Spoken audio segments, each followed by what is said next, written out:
নমস্কার, আমি রতন চক্রবর্তী। আজ শুক্রবার আবার আপনাদের কাছে এসেছি নতুন বিষয় নিয়ে আলোচনা করব বলে। এতদিন অনেকগুলো বিষয় নিয়ে আলোচনা হয়েছে, যে দিকটা একেবারেই আলোকপাত করা হয়নি সেই বিষয়টা নিয়ে আজকে আমি আলোচনা করব। আজকের আলোচনার বিষয়বস্তু করোনা আবহে ছাত্রছাত্রীদের পড়াশোনা। গত 23শে মার্চ প্রথম লকডাউন শুরু। সারা বিশ্বের সাথে আস্তে আস্তে আস্তে আস্তে ভারতবর্ষের করোনার প্রবেশ, এবং একটা সময় এলো যখন সরকারের তরফ থেকে সোশ্যাল ডিস্টেন্সিংয়ের ব্যাপারটা ভাবনা চিন্তা করা হলো।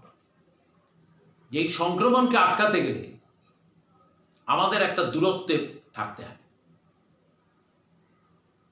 এবং ঠিক সেটাকে মেনটেন করতে গিয়ে লকডাউন করা হলো। লকডাউন হলো, তারপর বেশ কয়েক মাস চলল। আমরা কি দেখলাম? আমরা দেখলাম করোনায় বহু মৃত্যু, লাখো লাখো মানুষ, সারা বিশ্বের সাথে ভারতবর্ষ হসপিটালাইজড হলো। Quarantine centre, home quarantine, government quarantine centre, যেগুলো সব মিলিয়ে কত লক্ষ মানুষ আজকে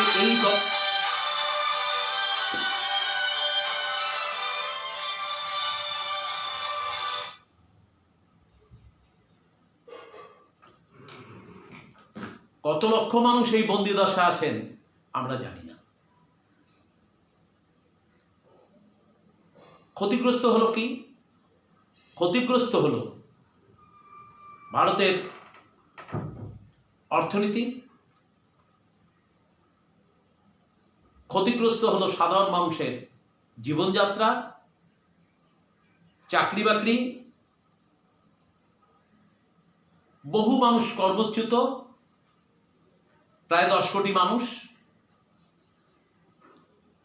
ভারতের অর্থনৈতিক দুরবস্থা এমন একটা জায়গায় গেল, জিডিপি 0%, মানে 0%।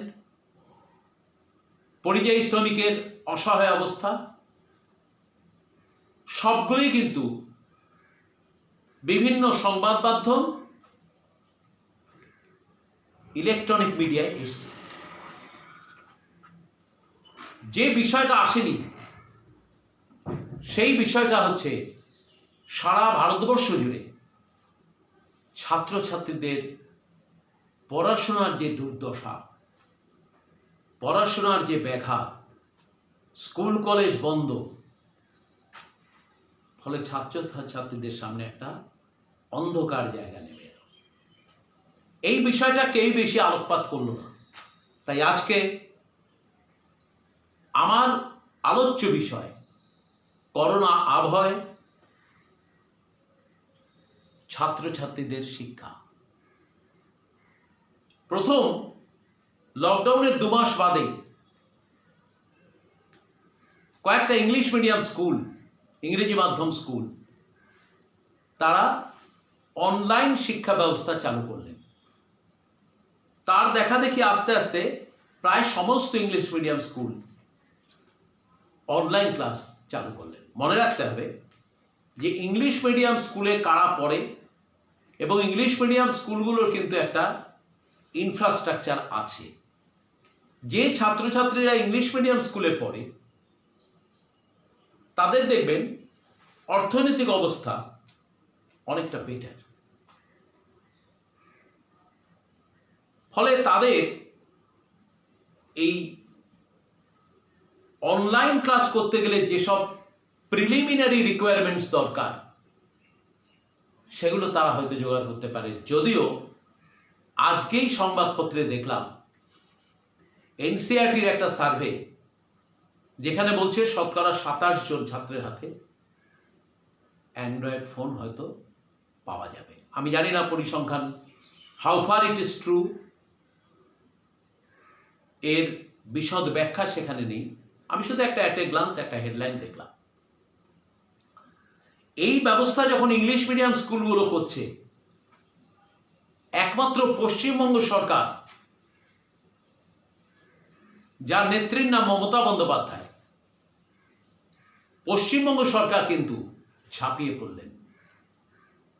কি করবেন? স্কুল খুলতে পারছেন না, ছেলে মেয়েদের একটা জায়গায় নিয়ে এসে যে ভাগ ভাগ করে ক্লাসের ব্যবস্থা করবেন তাও করতে পারছেন না।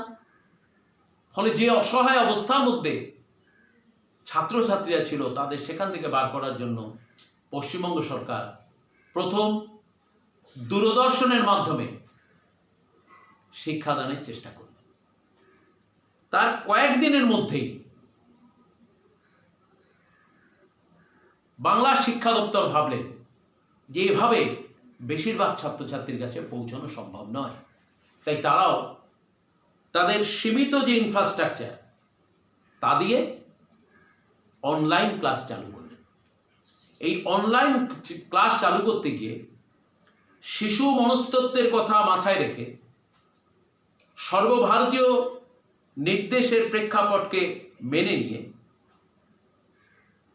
একটা শিশুকে 2 ঘন্টার বেশি, অর্থাৎ 8 ঘন্টা করে চারটের বেশি ক্লাস করানো সম্ভব নয়, এই সীমাবদ্ধতাকে মেনে নিয়েও পশ্চিমবঙ্গ সরকার চালু করে অনলাইন ক্লাস।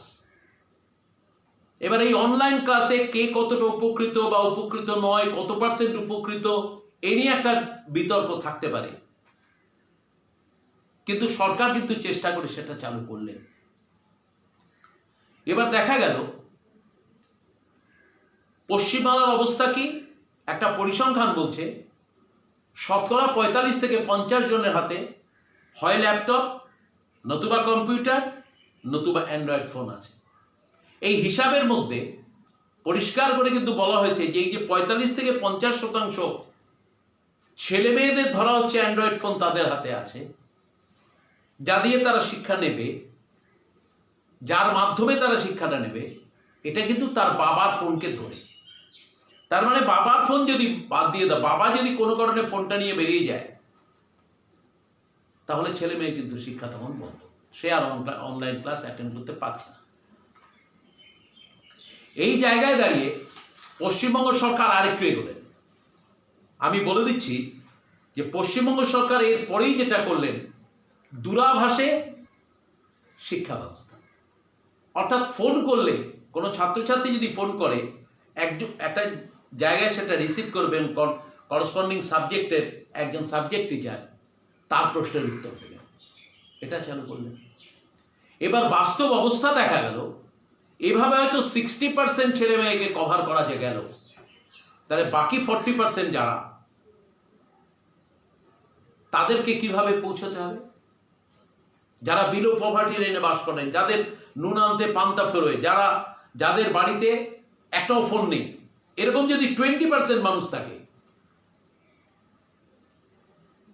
20% ছাত্রছাত্রীও যদি থাকে, আমি একেবারে কম করে ধরলাম, এই সংখ্যাটা আরো বেশি পার্সেন্টেজ। পশ্চিমবঙ্গ সরকার বললেন যে আমি প্রত্যেক ছাত্রের বাড়িতে প্রত্যেক সাবজেক্টের ওয়ার্কশিট আমি পাঠিয়ে দেব। এবং মাস্টারমশাইরা, বি ফ্র্যাঙ্ক টু সে, যে পশ্চিমবঙ্গ সরকার যে কাজটা করেছেন বা করে চলেছেন, সেটা কিন্তু অবশ্যই প্রশংসনীয়। মাস্টারমশাইরা তাদের বাড়িতে গিয়ে, ছাত্রদের ঠিকানা নিয়ে গিয়ে তাদের বাড়িতে গিয়ে ওই ওয়ার্কশিট পৌঁছে দেওয়া শুরু করলেন, আবার সেগুলোকে নিয়ে আসা। এইভাবে চলছে বর্তমান শিক্ষা ব্যবস্থা। আসলে আমি যেটা বলতে চেয়েছি যে এতগুলো বিষয়, অর্থনীতি, চাকরিজীবীদের অবস্থা খারাপ, বেকারির চরম, পরিযায়ী শ্রমিকের দুরবস্থা, জিডিপি 0%, 10 কোটি মানুষ কর্মচ্যুত, সবচেয়ে বেশি যে সেক্টরটা সাফার করছে সেই সেক্টরটার নাম হচ্ছে শিক্ষা ব্যবস্থা। এই করোনার আবহে শিক্ষা ব্যবস্থা সবচেয়ে বেশি সাফার করছে। এত কষ্ট করে শিক্ষা দেওয়ার ব্যবস্থা একটা বন্দোবস্ত পশ্চিমবঙ্গ সরকার করেছে। এখন প্রশ্ন হচ্ছে এর অনেক ডিমেরিটস আছে। ডিমেরিটসটা কি? যেমন অনলাইন ক্লাস করতে গেলে হয় আপনার একটা ল্যাপটপ লাগবে, নতুবা কম্পিউটার লাগবে, নতুবা একটা অ্যান্ড্রয়েড ফোন লাগবে। সবার কাছে সেটা নেই, এটা একটা ডিফেক্ট। 2 নম্বর, অনলাইন শিক্ষা ব্যবস্থায় ছাত্রছাত্রীর সাথে মাস্টারমশাইয়ের কিন্তু ইন্টারাকশনটা হচ্ছে না, প্রায় না। মানে আমি যদি ধরি যে একেবারে 96% থেকে 98% ক্ষেত্রেই প্রায় 98% ইন্টারাকশন করার কিন্তু খুব বেশি সুযোগ নেই। এটা অনেকটা মনোলগ, অর্থাৎ মাস্টারমশাই বলছেন, ছাত্র শুনছে।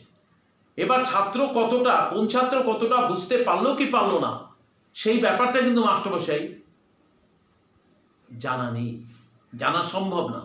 মাস্টারমশাই যখন ক্লাসে পড়ায় তখন ছাত্রদের মুখ দেখলে তিনি বুঝতে পারেন যে অঙ্কটার কথা আমি যে অঙ্কটা করালাম, কিংবা যে একটা সাবজেক্টের একটা জিনিস আমি পড়ালাম, ছাত্রদের মুখ দেখে বুঝে যান যে এটা আরেকবার বলা দরকার, এই অঙ্কটা আরেকবার বোর্ডে করা দরকার। এই জায়গাটা ছাত্ররা ঠিক ধরতে পারছে না। এটা কিন্তু এই অনলাইন ক্লাসে এই ইন্টারাকশনের পরিমাণ প্রায় শূন্য। ফলে তারা পড়াচ্ছে, তারা তাদের চেষ্টাটা করছে। আরো একটা বড় সমস্যা হচ্ছে অনলাইন শিক্ষা ব্যবস্থায় যেমন ইন্টারাকশন নেই, তেমনি এটা একটা মনোলগ। মানে এটা অনেকটা বলতে গেলে যে এই নরেন্দ্র মোদীর মন কি বাত অনুষ্ঠান, উনি বলছেন, উল্টো দিক থেকে কিন্তু কোনো কিছু শুনতে পাচ্ছেন না, উল্টো দিকের কোনো রিয়াকশনের চান্স নেই। আর একটা বড় সমস্যা, বহু জায়গায় ইন্টারনেট নেই, বিশেষ করে পশ্চিমবাংলায়। একদিকে করোনা, একদিকে আমফানের পরে দক্ষিণ 24 পরগনা, উত্তর 24 পরগনা, মিদনাপুর, হাওড়া, হুগলির একটা বিস্তীর্ণ অঞ্চল তাণ্ডব হয়েছে। মানুষের ঘরবাড়ি ধূলিসাৎ হয়েছে। সরকারের টাকা আবার নতুন করে সেগুলো তৈরি করা হচ্ছে। সেখানকার ছাত্রছাত্রীরা কি করবে? তারা ঘরে থাকবে না তারা লেখাপড়া করবে? এই জায়গায় একটা অসহনীয় পরিস্থিতি তৈরি হয়েছে। তবু সরকার চেষ্টা করছে।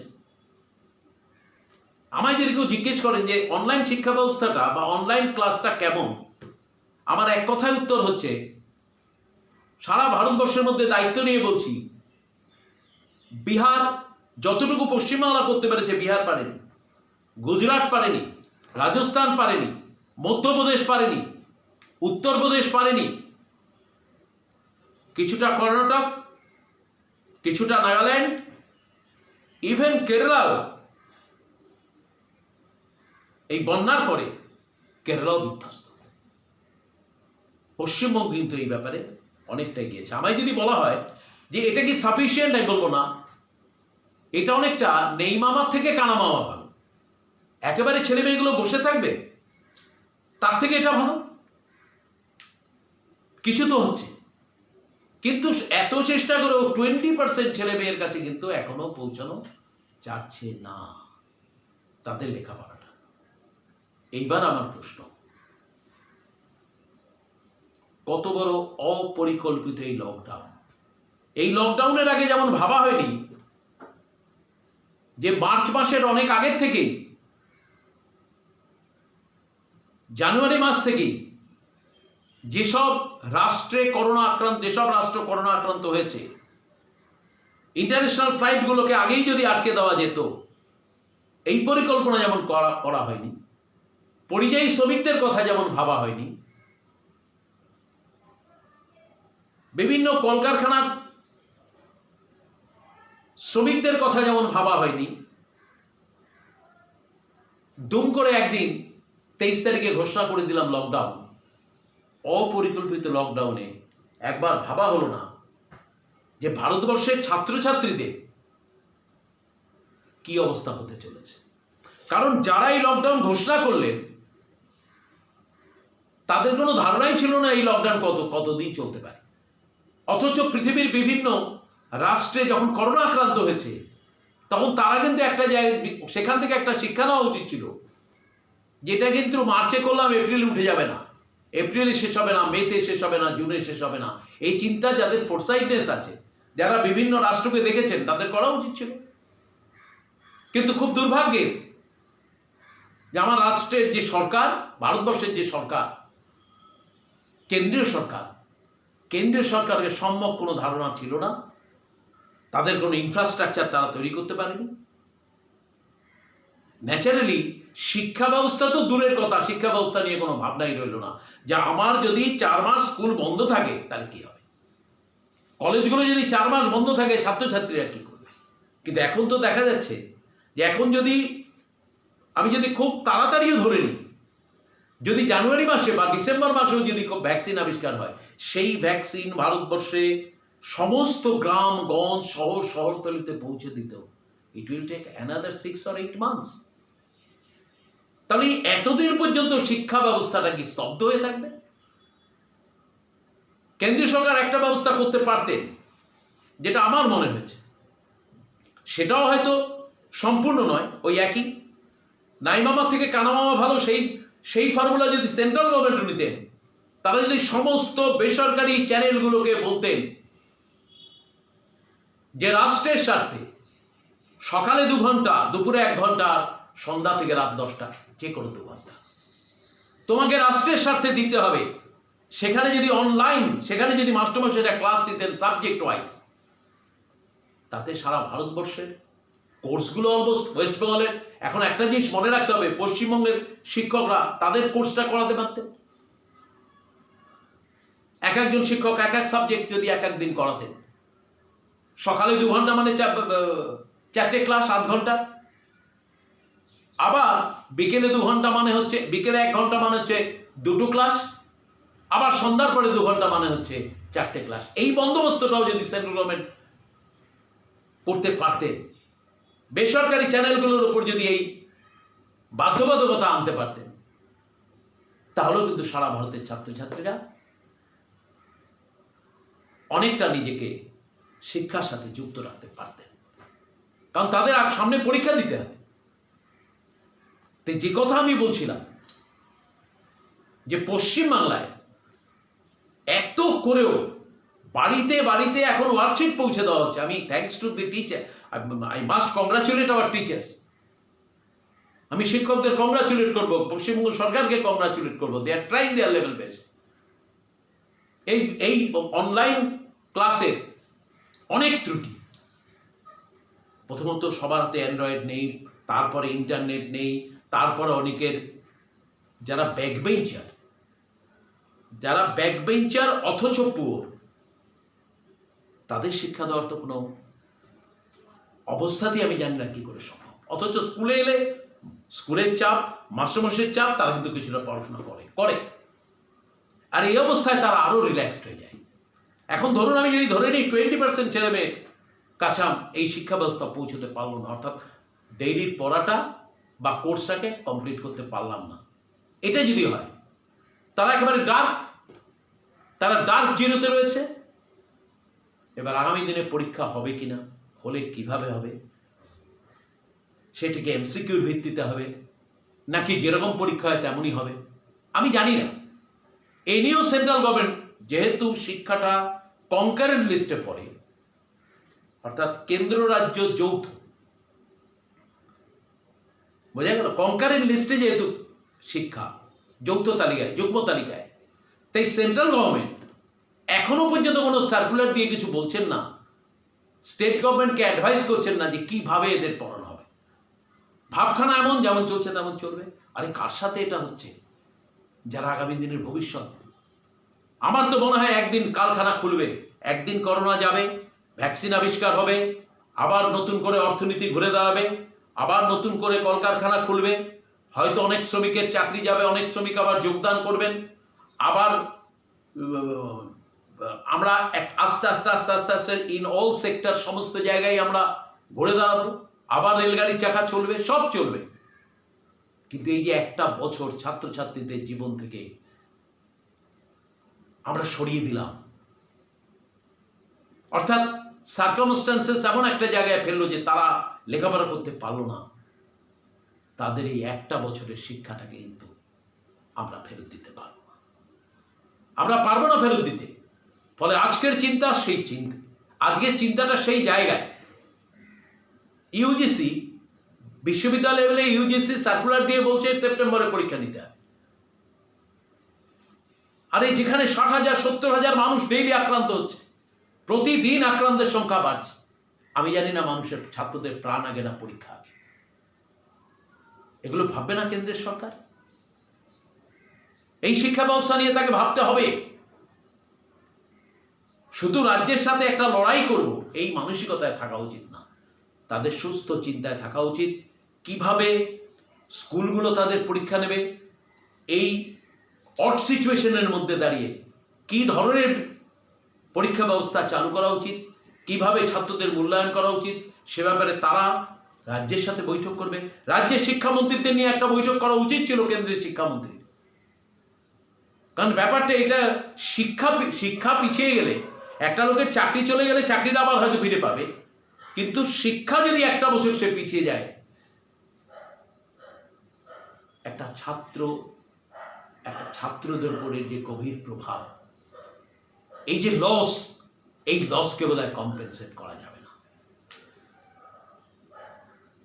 তাই আপনাদের বলছি, আপনারা যারা শিক্ষা অনুরাগী মানুষ, যারা শিক্ষা নিয়ে সচেতন, তাদের ছেলে মেয়েদের যেমন আপনারা চেষ্টা করবেন শিক্ষা দেওয়ার, ঘরে বসে ওই মাস্ক পরেই কি করবে, মাস্টারমশাইরা যেভাবে অনলাইন ক্লাস করাচ্ছেন সেটাকেই মেনে নিয়ে তারা যেমন চেষ্টা করবেন উৎসাহ দেওয়ার ছেলে মেয়েদের, অ্যাট দ্য সেম টাইম সরকারকেও ভাবতে হবে যে 20% কাছে আমরা পৌঁছতে, 20% ছেলে মেয়ের কাছে আমরা আদৌ পৌঁছতে পারলাম না, তাদের কেমন করে আবার নতুন করে তাদের যে ব্যাকলগ, সেই ব্যাকলগটাকে কি করে ক্লিয়ার করা যাবে, এটা একটা ভাবনা। আর বাংলার মানুষ হিসাবে আমি একটা ব্যাপারে গর্বিত। আমি যে কথা বললাম যে অনেকগুলো স্টেটের থেকে পশ্চিমবঙ্গ অনেক আগে ভেবে, হয়তো প্রয়োজনের তুলনায় কম অবশ্যই, যেভাবে নর্মাল শিক্ষা ব্যবস্থায় সেটা দেওয়া যাচ্ছে না, এটা ঠিক। অনলাইন শিক্ষা ব্যবস্থার মাধ্যমে, দূরাভাষী শিক্ষার মাধ্যমে, বাড়িতে বাড়িতে মাস্টারমশাইয়ের ওয়ার্কশিট পৌঁছে দেওয়ার মাধ্যমে যে শিক্ষা ব্যবস্থা চালু করেছেন, এটা হয়তো আরও অনেক দিন চালু করবে, আরও অনেক দিন এটাকে হয়তো টানতে হতে পারে। তাই আমার একটা বিনীত নিবেদন আমার এই কথাগুলোর শেষে, এই রাজ্যের মুখ্যমন্ত্রী তো সেই মুখ্যমন্ত্রী যে মুখ্যমন্ত্রী ছাত্রছাত্রীদের জন্য লেখাপড়ার জন্য একটা পয়সা নেন না। এ রাজ্যের মুখ্যমন্ত্রী তো সেই মুখ্যমন্ত্রী যে মুখ্যমন্ত্রী কেন্দ্র মিড ডে মিলের টাকা না দিল আজও রাজ্যের কোষাগার থেকে সমানে টাকা খরচ করে মিড ডে মিল ব্যবস্থাটাকে চালু রেখেছে। এই মুখ্যমন্ত্রী তো সেই মুখ্যমন্ত্রী যে মুখ্যমন্ত্রী বাচ্চা ছেলে দৌড়ে যখন রাস্তা দিয়ে খালি পায়ে যায়, স্কুলে যাওয়া বাচ্চা ছেলে দৌড়ে যাচ্ছে, গাড়ি থামিয়ে মুখ্যমন্ত্রী বলেন শিক্ষামন্ত্রীকে ওদের পায়ে জুতো দেওয়ার ব্যবস্থা করুন। এই তো সেই মানবিক মুখ্যমন্ত্রী। এই মুখ্যমন্ত্রী তো সেই মুখ্যমন্ত্রী যে মুখ্যমন্ত্রী ছেলে মেয়েদের, ছাত্রছাত্রীদের জামা কাপড় দেন, স্কুল ড্রেসটা দেন বিনা পয়সায়, সরকার থেকে টাকা দেন, যে টাকা দিয়ে সেই জামা প্যান্টগুলো তৈরি করে দেওয়া হয়। এই মুখ্যমন্ত্রী সেই মুখ্যমন্ত্রী যে মুখ্যমন্ত্রী কাগজপত্র, বই খাতা সব বিনা পয়সায় সরবরাহ করেন। এই মুখ্যমন্ত্রী সেই মুখ্যমন্ত্রী যে মুখ্যমন্ত্রী হাজার হাজার স্টাইপেন্ডের ব্যবস্থা করেন, হাজার হাজার স্কলারশিপের ব্যবস্থা করেন। এই মুখ্যমন্ত্রী হচ্ছেন সেই মুখ্যমন্ত্রী সবুজ সাথী প্রকল্পে যিনি সাইকেল তুলে দেন। এই মুখ্যমন্ত্রী সেই মুখ্যমন্ত্রী যে মুখ্যমন্ত্রীর মুকুটের মধ্যে একটা পালক লাগে, সারা বিশ্ব যাকে অভিনন্দন জানিয়ে বলে, you Mamata Banerjee, you please go ahead, তুমি এগিয়ে যাও, তুমি কন্যাশ্রী উপহার দিয়েছ, যা সারা বিশ্বে আজকে ভারতবর্ষকে যেমন গর্বের মুখ দেখিয়েছে, আর যিনি দেখিয়েছেন তার নাম বাংলার মুখ্যমন্ত্রী মমতা বন্দ্যোপাধ্যায়। তিনি গিয়ে এই প্রকল্পের জন্য ইউএনও থেকে পুরস্কার নিয়ে চলে এলেন। তাই সেই মুখ্যমন্ত্রী, যে মুখ্যমন্ত্রী দেন, তার এই লিমিটেড সামর্থ্যের মধ্যেও তিনি ছাত্রছাত্রীদের জন্য প্রায় অকাতরে বিলিয়ে যাচ্ছেন। তার কাছে একটাই নিবেদন বা আবদার, আমি জানি না আবদারটা ন্যায্য কিনা, কারণ এই করোনা সংকটের মধ্যে অর্থনীতি একেবারে বিধ্বস্ত হয়ে গেছে। তবু মুখ্যমন্ত্রীর কাছে একটা আবদার রইল, কারণ আবদার কার কাছে করে? তার কাছে আবদার করে না যারা নিচের দিকে তাকায় না, তার কাছে আবদার করে না যারা সাম্প্রদায়িক রাজনীতি করে, তার কাছে আবদার করে না যারা ক্ষমতায় থেকেও কোনোদিন ছাত্রছাত্রীদের দিকে তাকায়নি, তার কাছে আবদার করে না যারা দীর্ঘদিন শাসন করার পরেও শুধু ওপরের সমালোচনা, কেন্দ্রের সমালোচনা, রাজ্যের সমালোচনা করে যাচ্ছেন। তার কাছে কেউ আবদার করে না। আবদার তার কাছেই করে যে দেয়, অকাতরে দেয়, যিনি দেন, যিনি দান করেন। মহৎ কারা? পৃথিবী কাকে মনে রেখেছে? এই পৃথিবী তাকে মনে রেখেছে যিনি দান করেন, যিনি দেন।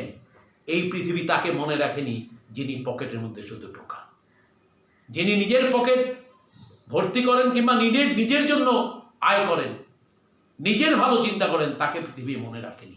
এই পৃথিবী মনে রেখেছে তাকে যারা দান করে।